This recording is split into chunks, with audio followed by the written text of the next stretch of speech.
This is a video about basic guide technique for individuals who are blind and visually impaired. Guide technique is a way of walking with and guiding a person who is blind or visually impaired safely and efficiently, and is a mobility system that is widely used.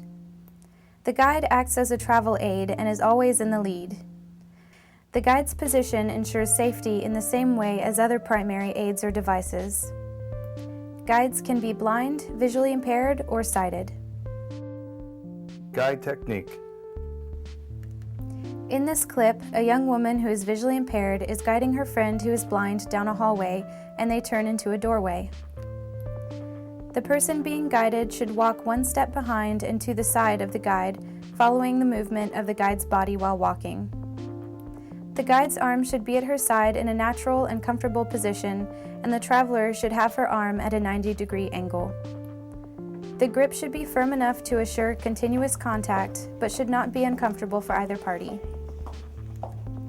It is appropriate for the guide to talk to the person she is guiding and to explain any obstacles that must be avoided. Walking at a normal pace is important for the person being guided to understand distance traveled and auditory changes. Offering to be a guide. In this clip, a man approaches another man who is visually impaired and asks him if he would like to be guided. When offering to serve as a guide, you should identify yourself and ask the person if they would like to be guided.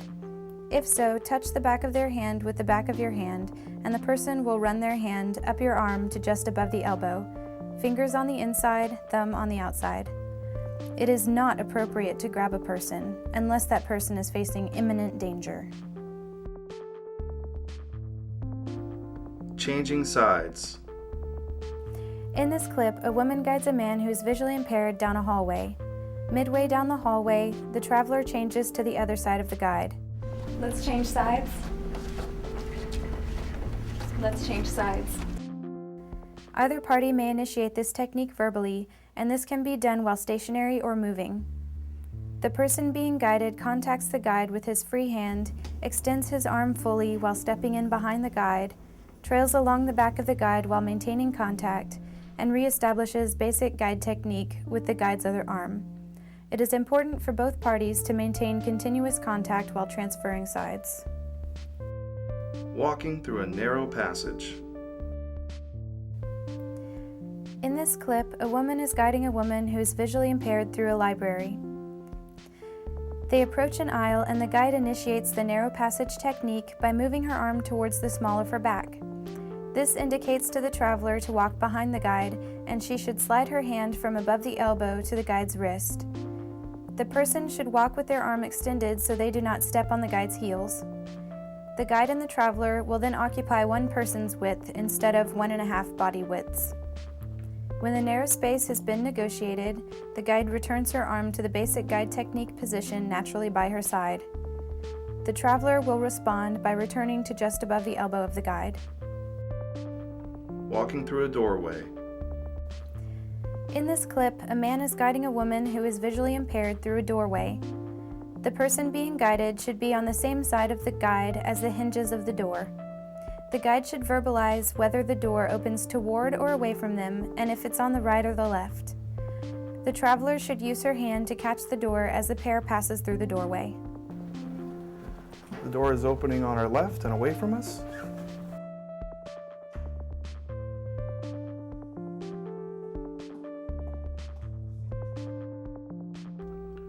Walking up and down stairs.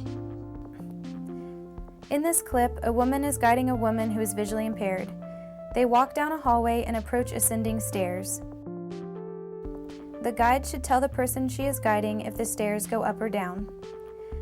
The guide should approach the stairs at a perpendicular angle and pause to indicate where the first step is to the traveler. The pause allows the traveler to anticipate change, and the upward or downward movement of the guide's arm acts as a nonverbal cue to move forward and step up or down. The guide should be one step ahead of the person she is guiding. The technique for ascending or descending stairs also works for single steps or curbs. It is appropriate to use handrails or move at a slow pace if the traveler is anxious.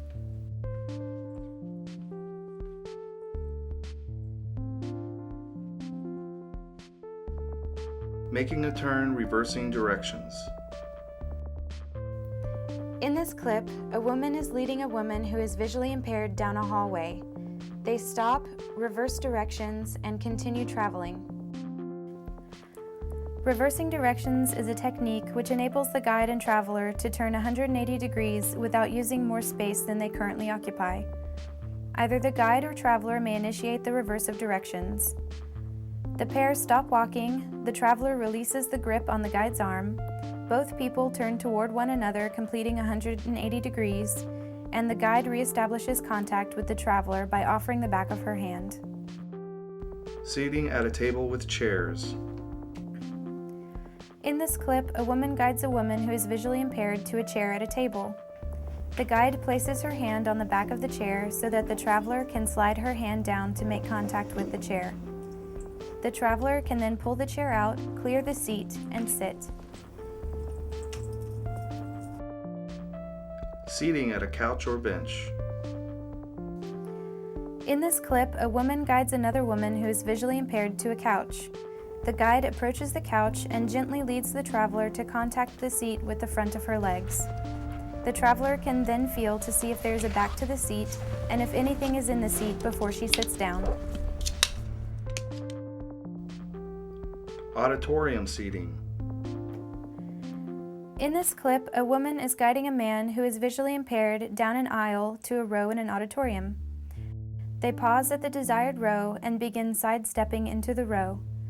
The traveler places the back of his hand on the back of the seats in front of him to avoid contact with feet and knees of people already sitting in the row.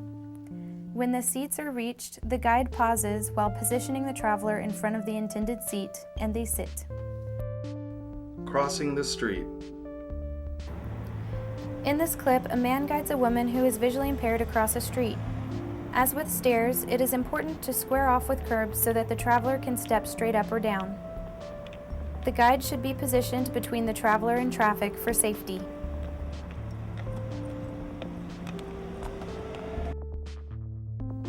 A modification with a child. In this clip, a man is leading a little girl from her classroom down a hallway. Children or people considerably shorter than their guide may establish a grip below the guide's elbow. This allows the person being guided to maintain a 90-degree angle with their arm to ensure adequate reaction time. Small children should hold on to the index and middle finger of the guide and should not hold hands with the guide. Notice that this little girl is half a step behind her guide, traveling with her arm at a comfortable height and angle.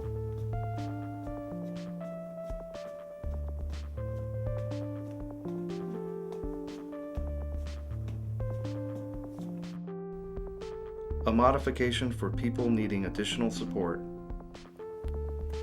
In this clip, you'll see a man offering assistance to a woman seated at a table who needs additional support. People needing more stability may modify the grip by looping their arm inside the guide's arm and over the forearm. The guide changes the position of his arm to a 90-degree angle, providing a base of support. The guide offers a stable base while the traveler stands and continues to provide support while guiding.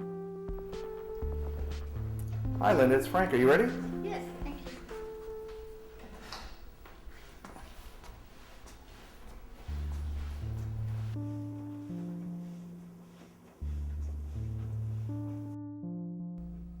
Common courtesies. In this clip, you see two women using guide technique in an interior hallway. In the first sequence, the guide leaves the woman in the middle of a hall. In the second sequence, the guide uses hand under hand technique to rest the traveler's hand on the end of a railing. A guide should not walk away from a person with a visual impairment without indicating so, because it could leave the person in an embarrassing situation of holding a conversation without an audience. Do not leave a person who is blind or visually impaired out in space without putting her in contact with a permanent object in a safe area, even if you were just walking away for a moment. I have to go get something.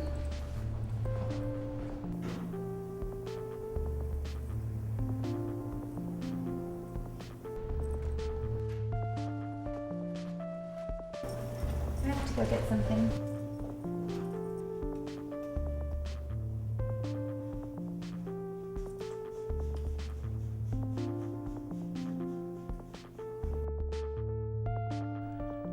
Guide technique is a safe and efficient way for people to travel together.